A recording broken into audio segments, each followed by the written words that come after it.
Well, thank you, everyone. Thank you for joining us on this Zoom session. My name is Rodney Dawson. I'm the Curator of Education here at the Greensboro History Museum. Again, I want to say welcome.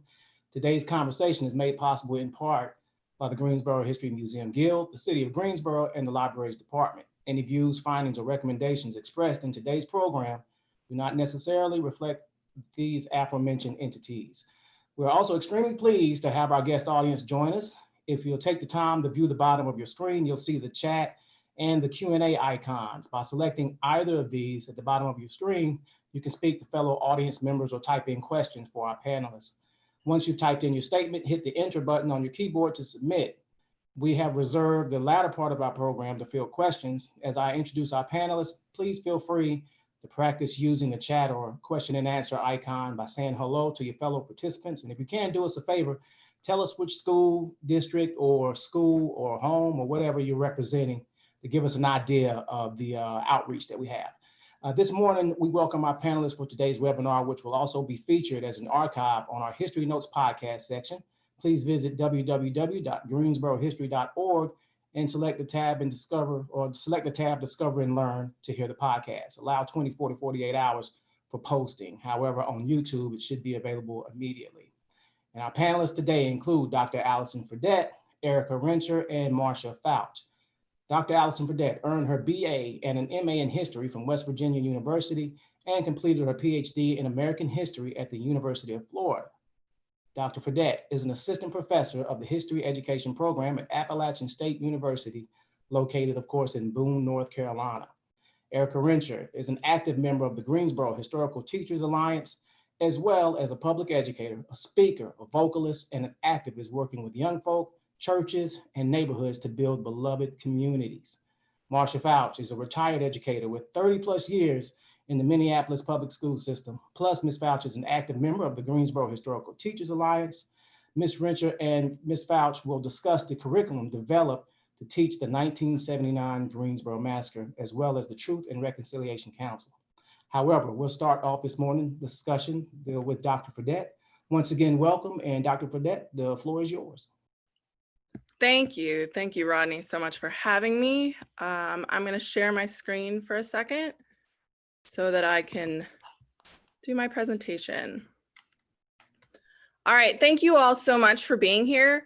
I'm excited to talk about some general ideas for why we should teach controversial issues in the classroom, especially in history classrooms, tips on how to do it, and some specific strategies.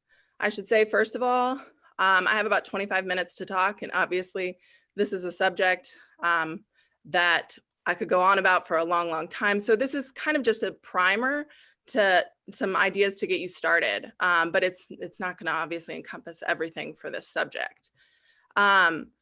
I want to tell you for a second a little bit about myself and how I got interested in this subject. So as you heard, I teach in the history education program at Appalachian State. I also have a PhD, and my field of study is specifically women's and gender history and 19th century Southern history. So academically, I'm really interested in issues of gender, sexuality, and race, which are often intersecting with a lot of these controversial issues. About 4 years ago, I designed a class at Appalachian State for our history education majors, as well as our public history majors, called Teaching Controversy in History. You can see one of my flyers here. A little hint of many of the subjects that we engage in there. And so I've been developing and changing this course over the past 4 years. And a lot of the content I'm going to give you is from what I've learned through teaching that class and through the students that are in that class with me. All right, so first of all, I generally like to start with a pitch on why it's important to teach controversial history. I think that it's something that we all get very nervous to do, and sometimes it may seem easier to avoid. So I like to basically give you why it's really important to kind of, I know it makes you anxious, but why you should do it anyway. First of all, for me, it satisfies a goal that I have broadly when thinking about teaching history, which I think it's really important when thinking about the curriculum, that we should be teaching students that history isn't just what happened in the past, but it's the stories we tell about what happened in the past. And those stories themselves are written by people with biases, perspectives that come from the time and place in which they are writing, the backgrounds that they have come from.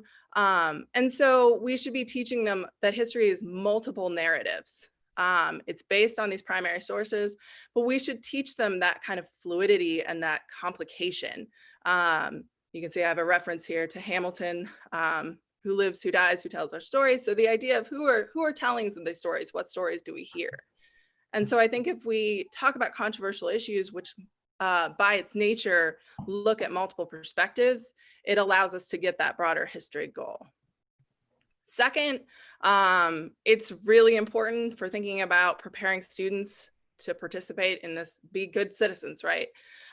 This is something that the National Council for Social Studies talks a lot about, and is something that a lot of K through 12 teachers of social studies really say is one of their primary goals.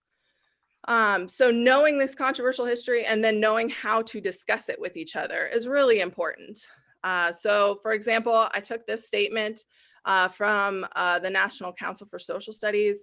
They issued the statement this summer in the midst of a lot of the protests that were happening, as well as some of the criticisms of American history right now coming from Washington, D.C., in which they really emphatically say the National Council for Social Studies believes in a curriculum that has multiple approaches, hard history, controversial topics, and addressing these false narratives. So it's something that our kind of premier institute, our premier organization really thinks that we need to address. I also think it's important to teach students about how to disagree and debate respectfully with one another, whatever the topic is that they may be engaging with. And it's also important to expose them to a diversity of ideas. They may come from a community, a household in which they're getting very similar ideas. They may think they know something because they've heard a lot of people talking one way about it. And their minds may be blown when they come into a classroom and find that there are people who disagree with them. And so it's important for them to at least learn about what those other perspectives are. They don't have to convert to those ideas by any means, but they should at least be aware that there are people who don't necessarily agree with the perspective they have grown up with. And then I think one thing that's really important for me is thinking about student engagement. I think that teaching controversial history helps better engage students in our classes. This is the history that they often want to know. And there's often a frustration when students leave history classes and learn histories that they didn't get in their K through 12 schools. And they feel like, why did I miss that? And so I also think about this better engagement when I think about the inquiry model for K through 12 schools. When we think about doing inquiry-based lessons and writing compelling questions for our classes, a lot of those compelling questions ask students open-ended questions. They are thought-provoking, and they require them to support and justify positions. Same thing, you could call compelling questions essential questions as well. So these here are a series of essential questions that I have gotten from the book, literally called Essential Questions by McTighe and Wiggins, as well as a couple that my students wrote themselves in the Intro to History Education class last spring. So if you think about these questions, is there ever a just war? Was American expansion justified? How do we balance the rights of individuals with the common good? Where does the power of the people stop in a democracy? Should liberty be limited? Some of these can touch on controversial things, but they're more likely to draw students in. They feel authentic. They feel real to them. They feel important. And so I think that's really important when thinking about student engagement. Similarly, I think that teaching controversial history is just better history. It's a more complete story. So for example, if you teach World War II and never talk about Japanese internment, you have not told the whole story of World War II. It is something that can involve a lot of controversial issues, thinking about civil liberties and how we have, as the United States, has dealt with that issue during wartime. But if we're not talking about Japanese internment, we're leaving out a critical story. Similarly, one that's covered much less is the Lavender Scare. which took place during the Red Scare during the Cold War, and was basically at the same moment as the federal government was seeking out and firing communists in the federal government. They were doing the same to LGBTQ+ people in the federal government. So it's certainly talking about the larger picture of what is happening at this point, includes more people in the story, and it's just a more complete version of history. As a side note, this also happened in education as well, through the Johns Committee, for example, in Florida. So these are stories that we don't necessarily hear in their more complete picture. So again, I think, thinking about the Greensboro Massacre, I was just talking yesterday to someone who grew up in Greensboro and was saying, I didn't learn this in school. I didn't learn it until I was an adult. So I think that students want to hear these stories, and when they get out of school and hear, wait a minute, I grew up here, but I never learned this history, it sows these seeds of doubt in what they did learn. So we don't want that as teachers. We want to give them the most complete picture we can. All right, so general tips on how to teach these controversial issues. First of all, absolutely be prepared. Obviously, being a good teacher in general involves a lot of preparation. We all know that. But if you're going to teach something that's controversial, you need an extra level of preparation. You need to first look at your course and say, okay, well, what are the areas I think might cause controversy? Then when you actually are going to teach that issue, you need to be extra prepared. You need to have done all the reading. You need to be able, you can't necessarily answer all the students' questions, but you want to be able to address as many of those as you can. You need to know your students. I don't think that you should approach a controversial issue on day one. You should get a sense of your classroom, your students, their backgrounds, their parents, the community. So you need to have a certain comfort level with your students and a certain knowledge and understanding of them before you can approach it. Similarly, you need to prepare your administrators. So if you're going to teach something that may be controversial, loop in administrators, explain to them why you're doing it, how you're doing it. And then if there are any complaints, which hopefully there won't be, then you can basically say, I've talked about this with, the principal, and here's why we think this is a good idea. So you can kind of present a unified front. 2, you should know your goals. So for example, thinking about teaching a controversial issue, do you want your students to reveal their own beliefs, or do they model others? So in other words, is what you're trying to teach them a kind of critical consciousness? Do you want them to basically know how to come to their own conclusions and how to respectfully defend those conclusions against people who may disagree with them? That's one goal that you may have, and that requires a different type of teaching than another goal, which is to basically critically understand in a more detached way the variety of perspectives on a certain issue. So in that sense, that sort of goal requires you to say, all right, we're going to look at all the different perspectives, we're going to analyze, understand where they came from, but you're not necessarily having students say what they believe about something. And we talk a lot about this in the controversies class, which issues we feel like are best for having students reveal their perspectives and their beliefs, and which ones we feel like are better served by having them just understand and modeling other people's perspectives. But definitely know which of those you want and what you're trying to accomplish before you start talking about these things. Then make sure that your controversial content relates to the course content and goals. So don't teach controversy for controversy's sake. Know that, again, this is the history I wanted to teach. These are the standards I want to teach. And it will, again, help you to persuade people who may be reluctant about you teaching these issues that they are important. One thing that some students have suggested in the controversies class, I know, that I think is a really good one, is the idea of at the beginning of a semester having a sort of syllabus or a list of topics and readings that you're going to cover during the semester, and then send it home with them and have the parents sign it. And so that way you can say to parents, if something comes up, well, this is something that we kind of all agreed at the beginning of the semester, these were the things we were going to cover. So you have parent buy-in that way. Similarly, when thinking about how it relates to content and goals, use the standards. So Here on the screen right now, I have 2 8th grade social studies standards and 2 American History 2 standards. All 4 of these are designed for a curriculum in which you were teaching the Greensboro Massacre. And again, the Greensboro Massacre would very easily fit within these standards that you're already required to teach as a North Carolina social studies teacher. And so make sure it relates to the course content and goals, but use things like the standards to your advantage. There are many places in them in which they want you to engage with these topics. Then next, create ground rules and enforce them. So this is a sort of idea of have a kind of a contract with, this is how we are going to debate. You can come up with those unilaterally, you can come up with those as a class, agree on them, post them somewhere where everyone can see them, so that as you're doing a debate or a discussion, you can say, let's remember that we've all agreed to this. They often will have things like what is permitted in terms of the language you're going to use, the rhetoric you're going to use. Do you have to use sources?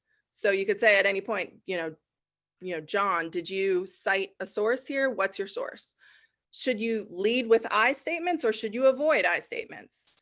Avoiding ad hominem arguments, right? Attacking an argument, not the person. So all of these sorts of things. One thing I like a lot is to talk about using tentativeness. So encouraging students not to argue from a position of authority, like I know that this is it, but to know that knowledge itself is tentative. So all of these things to kind of create a more productive discussion. Then be careful about your own attitudes and actions, right? You want to model this behavior for your students yourselves. And of course, you are not an empty vessel as well. You have biases and perspectives and beliefs.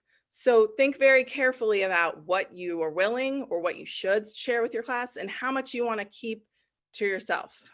Are you impartial in this? Which is usually how I participate in a controversial discussion, although there is debate in the literature on this. And so thinking about how you feel about this and how you are going to engage with students who may not agree with you. Be patient. So this is a skill, like anything we teach. Being able to civilly and respectfully discuss a controversial issue is something that's going to take time and it's going to take practice. The first time that your class tries to debate something, it may not go well. That doesn't mean you should never approach a controversial issue again. It just means that they're going to need to keep practicing. They're going to need to go back and revisit the ground rules. They're going to need to revisit the sources. And they're going to need to practice that again. Because what you are doing, they're not ready yet necessarily to have the controversial discussion. You are helping teach them. And the goal then would be to put more people out in the world to be able to have this controversial discussion. And then debrief. This is really critical. And I think something that's often skipped over, and because we are, as teachers, we're always running low on time. I know I'm always behind on what I'm teaching. But I think it's really important when you've talked about something controversial and you've had moments that got tense and you had people reveal personal beliefs and personal stories, to debrief, to basically step back from what they were talking about and say, what just happened? How do we feel about it? Be really open and honest. I often do this. I have my students kind of get in a circle and really talk through what worked, what didn't. I try to create in that moment a space in which they can be critical of the lesson. I try to be open. This is a thing we're all learning right now. And I found that really a helpful space for students. So those are the general tips. And I'm now going to give you 4 different strategies that you can use, some kind of techniques that I think are really helpful. And I did not invent these techniques, but they are all techniques that I've compiled and I've found really useful. So the first strategy is called disagree with grace statements. This is from the Southern Poverty Law Center. They have developed a ton of fascinating of really helpful and fascinating lesson plans and strategies under their teaching tolerance. And this one is basically a strategy to use in discussions. And again, you can take these kind of sentences or beginnings of sentences, put them up on a board and require that your students use these. The big idea here is that using but kind of shuts down the conversation, and using and hears and continues a conversation. I also kind of like to think of this as like improv. If you've ever, I've never done improv, but if you ever read about improv, there's the idea of like, you always are supposed to be saying yes, and so it continues the improv. It's the same idea here. You're right, this is how I feel. That's true for you. What's true for me is something else. So you're acknowledging, but you're continuing on. You're showing them kind of respectful ways to engage with each other, and to have this respectful dialogue. Another one that I think is really important is called the 5-minute rule. This is from the Center for Teaching from Vanderbilt University. So this is the idea, and many of us have probably had this perspective. Sometimes you go into a discussion and say you are doing the type of controversial issues lesson in which they are supposed to say their own perspective. And you suddenly find that everyone in the class, or a majority of people in the class, all have the same perspective. I know I did this my first year teaching at Appalachian State. I was teaching the American Civil War, and we were having a discussion about the Confederate flag. And I realized that everyone in the class felt the same way about this discussion. We were actually having a discussion about the flag in South Carolina, which at that point was still flying in front of the State House. And at that point, it was my first year, and I thought, well, I guess that my role here as the teacher is to play devil's advocate, right? So everyone agrees with one perspective, I will argue from that other perspective. And I did that, and I mean, largely it was fine. But thinking about it later, I realized I don't like that way of doing it. I am the person in the classroom teaching from a position of power and authority. And so it takes on a different tone when I am arguing a certain argument. Now it becomes, the instructor's perspective. So instead, what you can do when you have that moment is say, all right, for 5 minutes, everyone has to basically argue from the opposite perspective. Tell us what people who disagree with what you have been saying, how would they make this argument? So it's basically a way to bring that argument into the classroom when it's not organically there. It's also a good way if you have 2 students who have one side of the perspective, you don't want to pit them against the rest of the class. This way, instead of forcing 1 or 2 students to make the argument, you have the whole class take it on. And it's a good way to build critical thinking skills, right? Because they have to think about what would other people argue and what is good about that argument. So the next strategy is called the fast food rule. Now, I have to give a little caveat here, which is that I originally read this in a parenting book because I have 2 young children, and I had a child at the time who was 2. So I was reading a book on toddlers. Now, I'm not at all saying your students are toddlers. But when I read this, it was around the time I was teaching a controversial issues class. I thought, well, this makes a lot of sense in terms of talking about controversies. And the idea is when you go to McDonald's and you order something at the drive-thru, that the person working the drive-thru has to repeat it back to you. I would know, I worked at McDonald's and I worked the drive-thru. You have to say, you order, I'd like the chicken McNuggets and fries, and the person has to say, so you want the chicken McNuggets and the fries. So the fast food rule basically says if students are having a discussion, they have to repeat back what the previous person said before they can make their argument. So they have to say, all right, well, I'm hearing that, you think X, Y, and Z because of X, Y, and Z, but here's what I think. And I think this is really useful because a lot of students will say that they spend a lot of class time, instead of listening to other people, they're sitting there thinking, okay, here's my point. When am I going to make my point? When is it my turn to talk? When do I get to say what I want to say? And they're not listening to what the other students are actually saying. So I think this is a really good strategy. The other 2 strategies are good for getting students to engage respectfully, to think about what the other arguments are. And this one gets them to listen, to do some active listening, as well as participating. And then I also have used the fishbowl technique, which many of you I'm sure have heard of. There's kind of two ways to go about this. The image you see on the screen here is a depiction of an open fishbowl, which is the idea that you have an outer circle and an inner circle. The inner circle has an empty chair. Only the inner circle can talk at a time. The outer circle has to listen. And as soon as students want to engage and participate, they can move into the inner circle. I prefer for controversies a closed circle, which basically says you divide the students based on what they feel about a topic. So the outer circle is one opinion, the inner circle is another.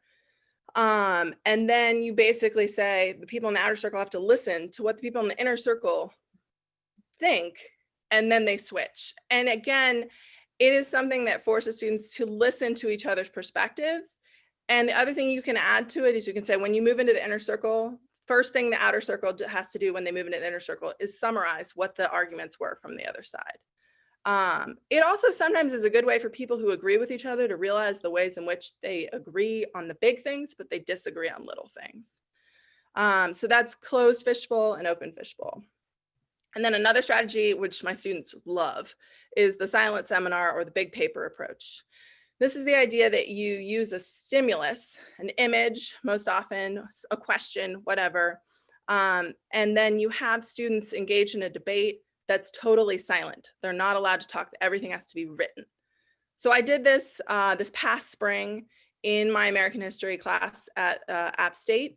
I used this image. I told them nothing about it. I literally just put this image up on some paper, and then I told them to basically write what they just write.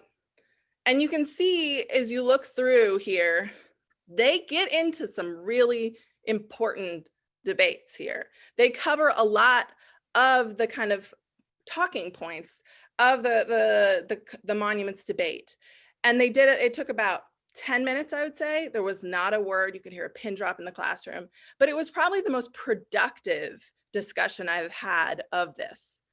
The silent seminar is a really good strategy for doing something else that's important in teaching controversy, which is slowing down students' thinking. This is the idea that when you bring up a controversial issue, if you say, for example, today we're going to talk about Roe v. Wade, you don't want your students necessarily jumping out with the first thing that comes into their head. You want them to slow down and be thoughtful and deliberate. So by writing everything down, it slows down their thinking.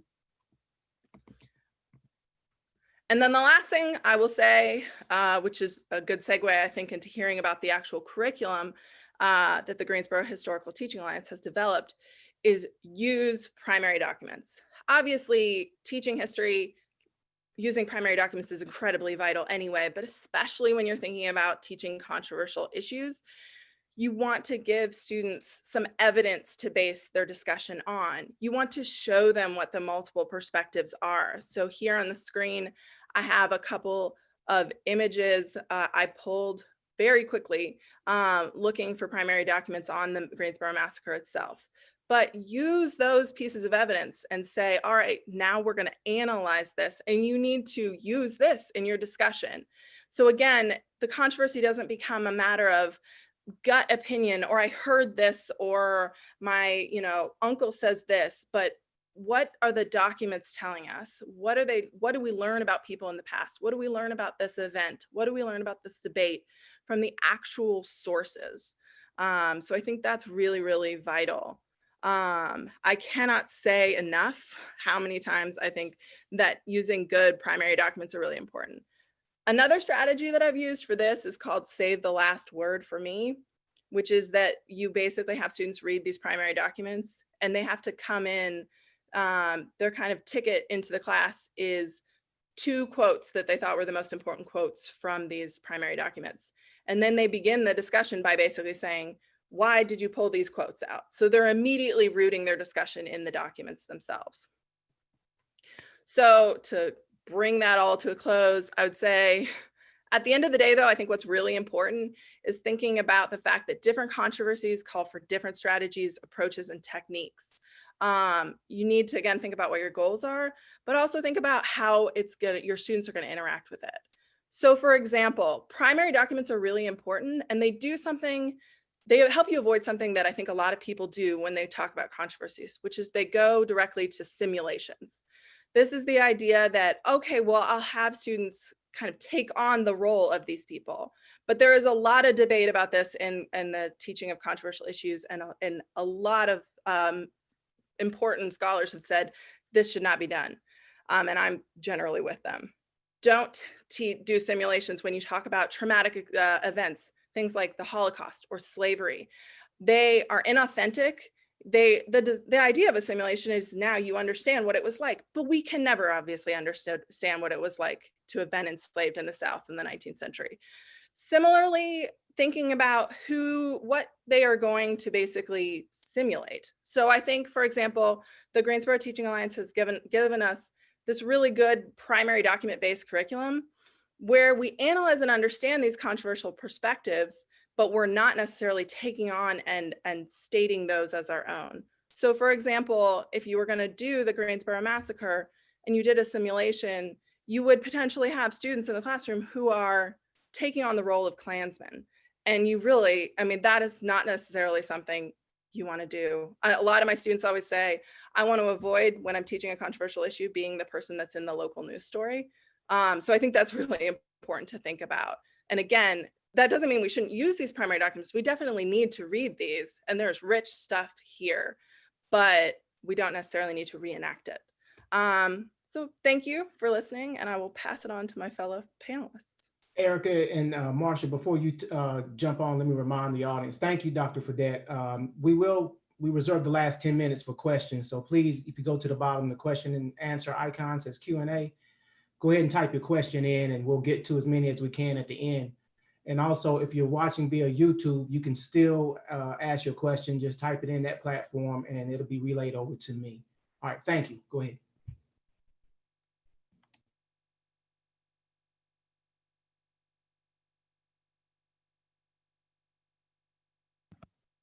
Hey, Marsha, I think your microphone is muted. Sorry.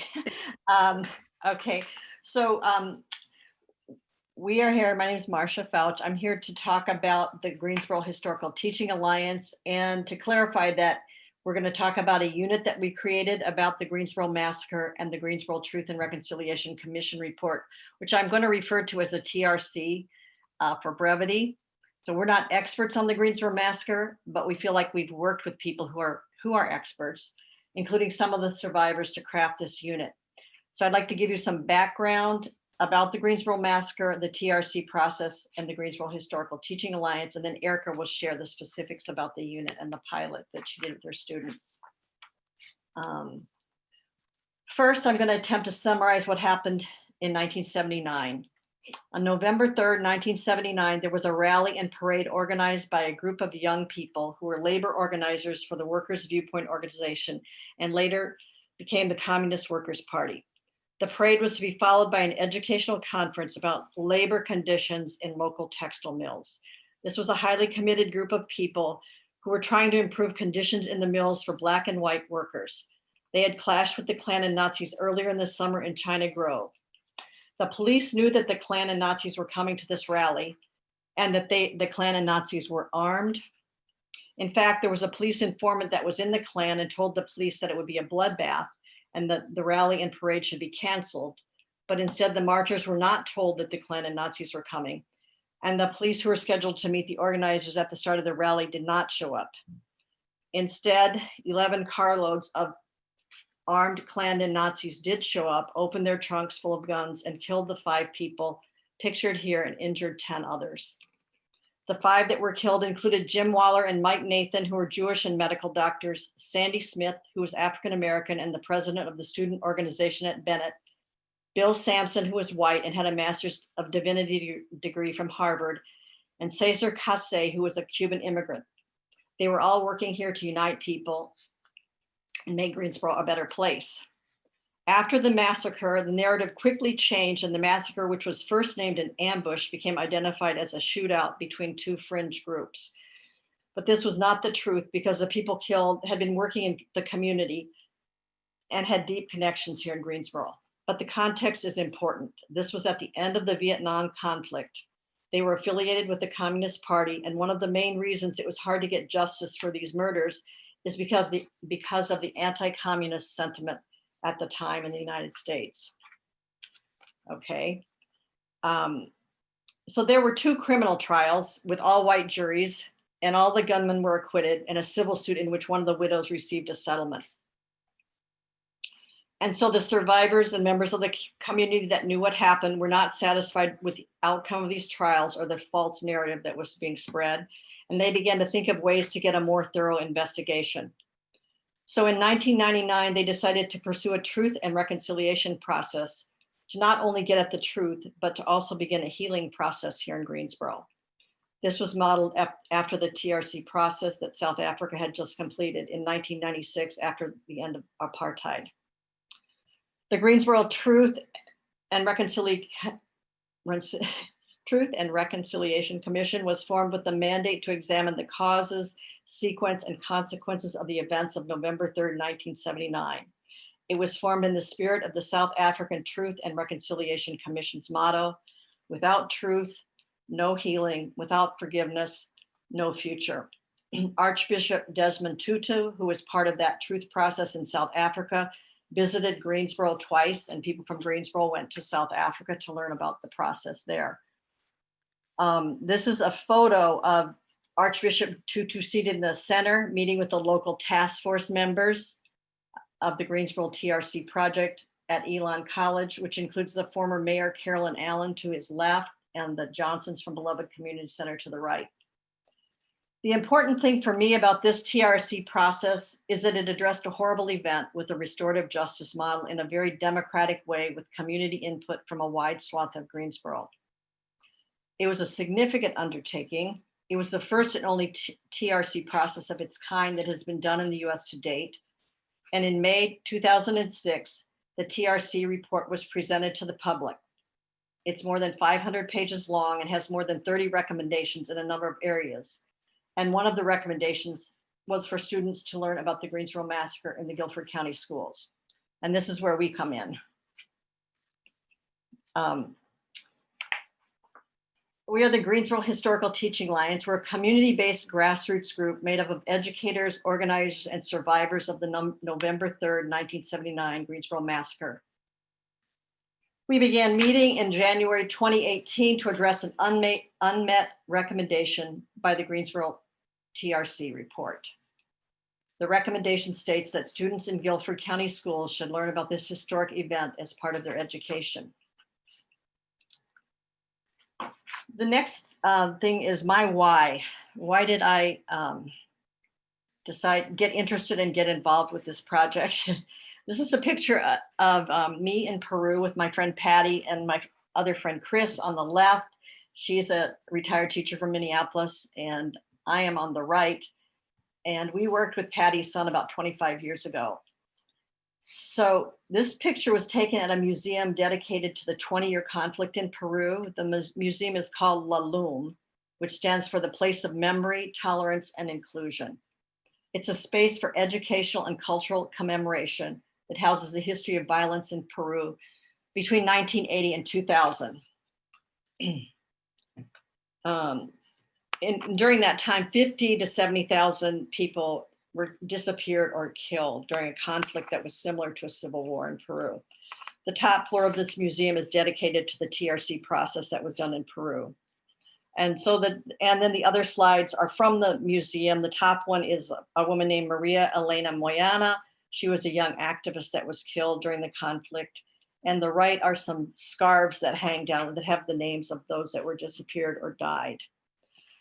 The things that really stuck out for me in Peru regarding their conflict and TRC process were that they were acknowledging this violence that had happened, that they were proud of the TRC process that they'd done, and that they were committed to healing and remembering so this would never happen again. And later I found out that the Johnsons, who were survivors from Greensboro, had visited Peru to find out about the TRC process in Peru. So I knew about the Greensboro Massacre and the TRC process from my best friend, and I was planning to move to Greensboro. And when I began to see this, it just seemed like the stars were lining up regarding Greensboro and Peru and me, but I didn't know where it was going. And so by the time Charlottesville happened in 2017, I had moved to Greensboro. And as you may remember, there was the Unite the Right rally in Charlottesville, Virginia. And the alt-right showed up in droves with guns and lit torches and chanted racist slogans. And there were counter protesters who showed up as well to protest the racism.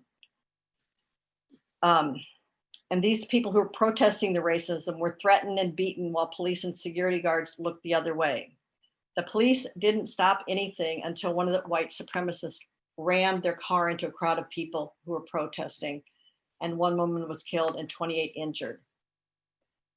Here in Greensboro, everyone was talking about Charlottesville, having rallies and saying, wow, this could happen in Greensboro. And while there were those of us who knew the history saying, this already happened in Greensboro.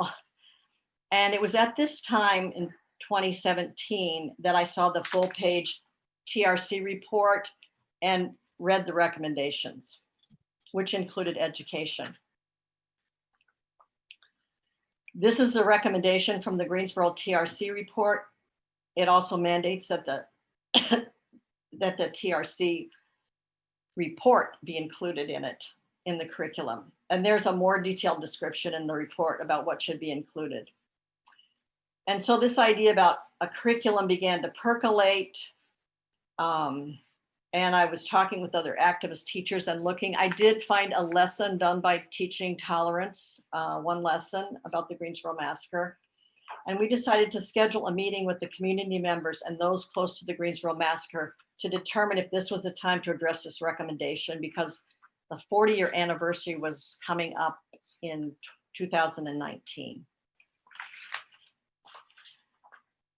And so we had our first meeting in January of 2018, and we decided that yes, this was the time, and we began to create the unit.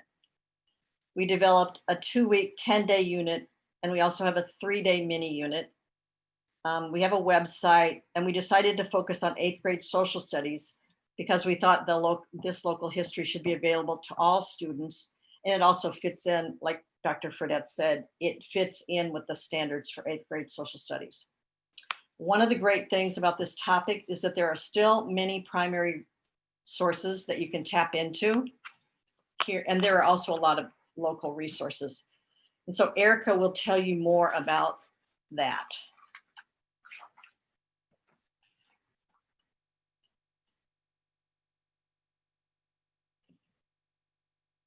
You're muted, Erica. I thought I pressed unmute, but I didn't see my face pop up. Hi, everyone. I'm Erica, and I'm just going to tell you a little bit about my why. I'm a public educator, and I'm former teacher here in Guilford County. This pilot was done in an African American studies class. It's 99% students of color. I had one white student. And it was done in this class for many reasons. Many of you on this call know that Indigenous and ethnic studies are not often mandated in curriculum and state standards. It's what's called an elective, so a student does not have to learn that history if a student does not choose to. And so that in itself is another webinar, but I'm going to stick to this webinar.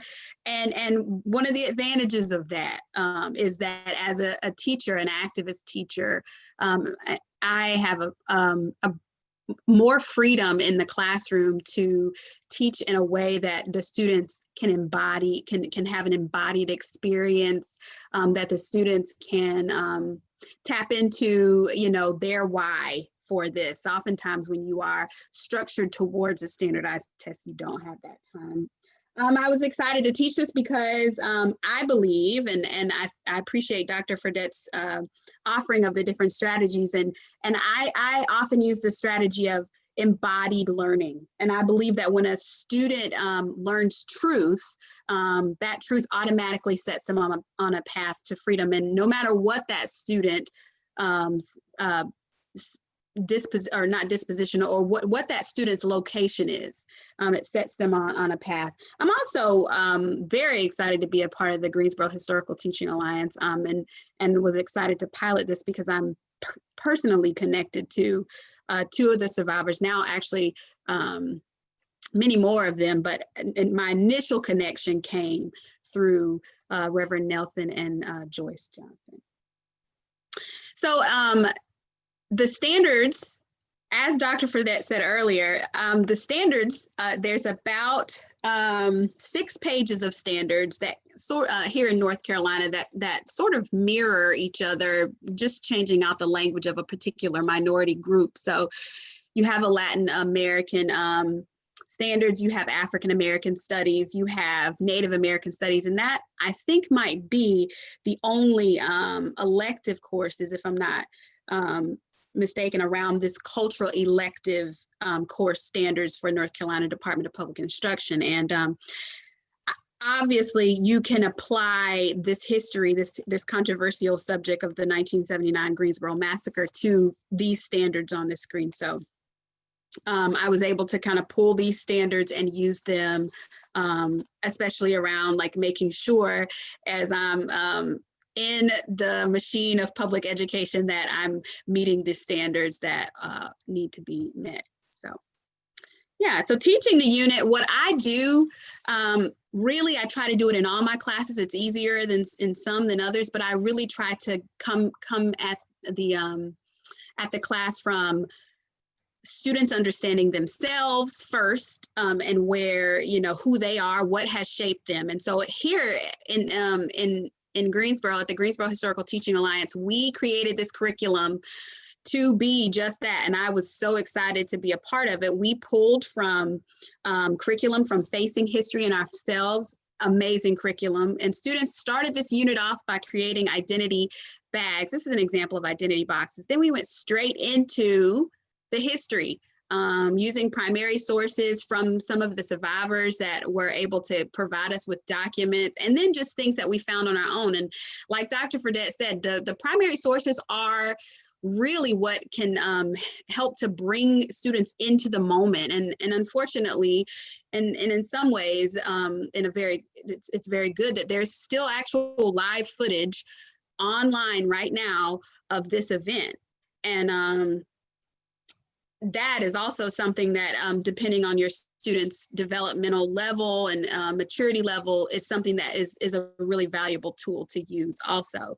But here, if you look at the screen, you have 2 different vantage points of this event having been presented by the media and having been created in terms of flyering and newspapers. So yeah, I think it's important to teach the primary history, and that's just what this unit includes. My students also were able to take a visit to the Beloved Community Center and speak with Reverend Nelson Johnson, one of the survivors. Our unit culminated in a sort of a way that we could speak to the recommendations from the TRC report. And we had a large kind of social justice gathering, and we spoke directly to those demands. And I'm going to skip over this one right now. And basically what we did was we took each of the recommendations, well, we took a few of them, and we spoke to what we thought should happen. The students, after having gone through the history and learned about the TRC report and learned about how many of those recommendations had not yet been fulfilled by the city of Greensboro, they started writing what they thought should happen. And it was actually really beautiful to see. Let me zoom in a little bit. You can see one student wrote in response to, the city should formally recognize that events of November 3rd, 1979 provided a tragic but important occasion in our city's history. It should make a proclamation that lifts up the importance of that date in the city, in the history of the city. And then one of my students, who I can see his face right now, he said, actually care. pay attention to this event. And I can speak to that particular student. He had not learned this, and these were seniors. That's a caveat that I should have mentioned before. These were seniors in high school. And the emotion that I got from a lot of them was anger and like confusion, like, why have I never heard about this? And I'm a senior about to graduate high school. So, so this is important for students to learn. And I think this curriculum that the Greensboro Historical Teaching Alliance has created in conjunction with so many people, including the survivors, including lawyers, and people who are invested in this information and this TRC process becoming more public. It's so important for our students to have this information. So I'll turn it back over to you, Marcia. So I know that the Beloved Community Center has been getting a lot of calls about the TRC process. And so I went over and talked with Joyce Johnson about that, because as part of reparations that are being talked about now, and this is what she told me. She said, with the increase in consciousness of folks due to the death of George Floyd and others, and the spread of COVID, especially with the disproportionate impact on Black and Brown people, there has been an uptick in awareness of systemic racism, and there has been a sharp increase in the number of inquiries in setting up local, state, and national TRC processes across the country. Like the sit-ins, it is possible that the Greensboro TRC might provide a model for the nation. And you can go to the Beloved Community Center website for more information, which is listed on the next slide.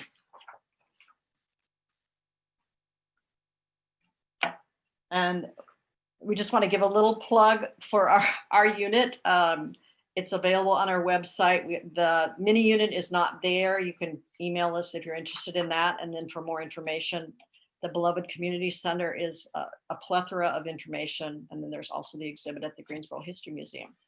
Thank you. Okay, thank you. Thank you. And we got quite a few questions, so I'm going to go to one. I'm going to put this out to the panel. This is from YouTube, but the question was raised, why do we even have to use the word controversial? If it's history, it's just history. We don't have a problem.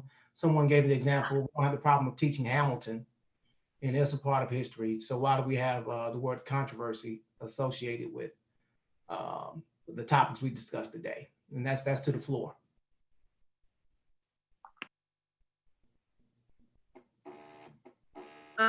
So I guess what I would say is I think that is a good point. I mean, I think it's very fair to say that we don't want to put certain subjects in this box and make them seem like something that's different or should, that we should avoid. That being said, I think, number one, this is a language that's used in a broader literature that's become more popular in the last 10 years on teaching controversies specifically. But number two, I would say it's an unfortunate reality is what I would probably answer. I wish that we lived in a world in which not all of these things were controversial, but the fact is, I think for now, it's an imperfect way to signal to ourselves and other educators. We don't have to tell the students that they're controversial, but when we're talking with other educators, we can know to be prepared for a potential response from our students and the community when we deal with that. And again, I wouldn't use the language of this is going to be controversial to your students, but I think it's a way of just dealing with the reality that we have now. Okay. And does anyone think that council culture has affected how we talk about controversial subjects?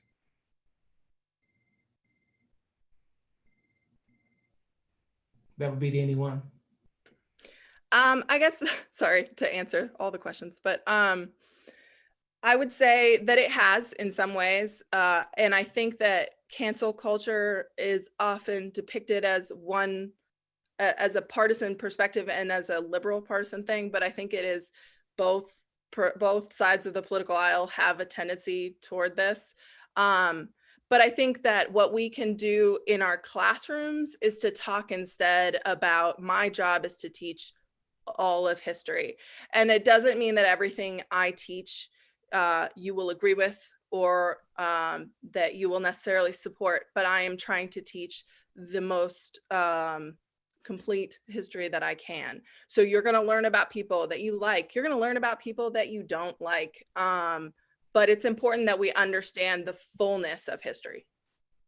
Okay, thank you. And Eric, I'm gonna put this question to you. All of these are coming from our chat box here, our question and answer box. But what have you done, or how did you handle someone in your class that was upset or angry when you were teaching a specific or a particular subject? How'd you handle it? Sure. So that happens often, right? Because I always speak in all of the courses, and unfortunately, we can often know that we're going to have a very different demographic of students given the particular class that we're teaching. So in some of my classes, where most of the students might be white, male, my vantage point, and I always would come with like, well, y'all, I'm speaking to you as a Black woman in America. And so then they would say, oh, because that means that I'm telling you what my perspective is, and I'm teaching you at the same time that you have a perspective, that you have a starting point. And so if those feelings arise, first, they would have already known that I'm not here to be a boogeyman to get you, because I try to create that relationship piece in the beginning, right? And so they know that. So I will always go back to that. Sweetie, I'm not here to get you. I'm sorry that you're upset. Let's take a break. That doesn't make the history any less true. Mm-hmm. So that's how I deal with the, frustration. Students can always take a break, because listen, learning is an embodied experience. You're not going to come into and learn something and not think that you won't be changed. Now, there are a lot of classrooms where that happens, but that doesn't happen in a classroom where students are being activated to make decisions, become participants in their world. Okay, thank you. And Dr. Fredette, I'm gonna come back to you right quick. Because as a teacher, as a former teacher myself, this is what popped in my head when you mentioned it, but you talked about the 5-minute rule. But the question is out there that says, and I'm gonna read it verbatim, for the 5-minute rule, how do you balance having students argue a different viewpoint and not stimulate those views? For example, I would feel uncomfortable to ask students to argue in favor of slavery from the perspective of a plantation owner. Yeah, I think that's a really good question. And I think that's where the idea of different techniques work for different things. I would not use the 5-minute rule in that case. I think that the 5-minute rule implies that you have a discussion where you are going to open students up, first of all, to saying their perspective on something, and you want to engage with two different sides of the perspective, treating both of them as equally viable. I talk all the time with my students about the fact that I think there are different controversies. Some controversies we need to understand, and we need to potentially sympathize with multiple perspectives. And some of them we do not want to. For example, I use the issue of white supremacy. I think we should go into the classroom as teachers and say, white supremacy is wrong. And so we can take a stand on that. And so if I were to teach slavery, I say it like I haven't taught slavery a lot, and I were to teach pro-slavery arguments, I would have students using primary documents and analyzing and saying, all right, well, what are the arguments they are making here? I think it's important to understand and analyze their arguments, because I think it's important to know that it helps us understand why slavery lasted as long as it did and why it was so hard to remove. And why we live with the impacts today. But that doesn't mean that you should necessarily say, all right, for 5 minutes, we're all going to be slaveholders. So in that sense, I would just say that the 5-minute rule would not work in that context. Okay. And I'm going to get one more question, because looking at the time, we're going to have to shut it down in a little bit. But Marsha, I want to ask you this from a question from the panel, from the audience. With the time crunch, having to get in so much teaching to the test, what you said you had a mini curriculum. How have you what experiences have you gotten from the pilot programs, from the teachers who have done the pilot, about incorporating or implementing that mini curriculum? We really haven't had anybody that has used them. We just developed the mini unit because teachers were saying we don't have time. And so it's fairly new, and we don't have anybody who has done the pilot on the 3-day mini unit. But can I just add a little something to one of the questions I saw in the chat? Yes, go ahead. Okay, there was one, how do you define truth or something like that? Or what is your definition of truth? And I think for our unit, what we kept going back to was the Truth and Reconciliation Commission report. Like that was because it was based on a broad swath of the community. And so that's where we kept going back for that. Going Okay. back to that report to anchor us. Well, judging from the participation from today, it looks like I'm finding we're gonna have to do part 2.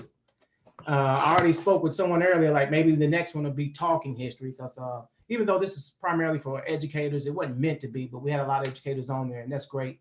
But these are some kitchen table issues that anybody can benefit from. So we'll have to do it again. But I wanted to let folks know we also have a series of race, history, and education. So we have another program on next Tuesday, Lessons in Racism, from some educators that were the first African-American teachers to teach integrated classrooms. And they're talking about how they even protested here in Greensboro and related to what's happening today. And then we have Remembering a Lynching on August 25th. And both of these are going to be at 6 p.m. in the evening.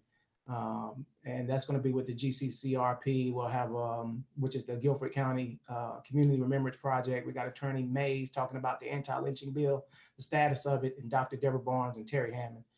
So just look at our website for that. But for right now, thank you, Dr. Fredette. Thank you, Marsha Fouts. Thank you, Erica Rencher. Thank you, Glenn and Catherine, for running things in the background here. It's been a great program. We'll look to do it again. And thank you for this podcast and this history notes. And I enjoyed it. It's time well spent.